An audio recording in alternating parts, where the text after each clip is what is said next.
আজকে আমরা দেখব যে কোনো একটা নাম্বার 11 দিয়ে ডিভিজিবল যায় কিনা। কী করে বুঝবো? যেমন ধরো কোনো একটা নাম্বার 2821 এই এত বড় একটা নাম্বার। তো এই নাম্বারটা 11 দিয়ে ডিভিজিবল যাবে কিনা বা 11 দিয়ে ভাগ যাবে কিনা কী করে বুঝবো? প্রথমে শেষ দিক দিয়ে এটাকে জোড়াতে দাগ দিয়ে দেবে বা পেয়ারে, যেমন দুটো, এই দুটো, তারপরে এই দুটো, তারপরে আর জোড়া নেই, এই একা।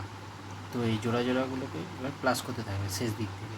যেমন প্রথমে 56, তারপরে তার তলে 14, তারপরে 82। ঠিক আছে, এবার যে একা পড়ে আছে তার মানে কি, তার সামনে একটা শূন্য আছে, মানে 02। এবার এইগুলোকে প্লাস করবে। প্লাস করে যে অ্যান্সারটা আসবে সেটা 11 দিয়ে যদি ডিভিজিবল যায় তাহলে এই গোটা নাম্বারটা 11 দিয়ে ডিভিজিবল যাবে। যেমন এটা অ্যান্সার আসবে 4 8 14 4 1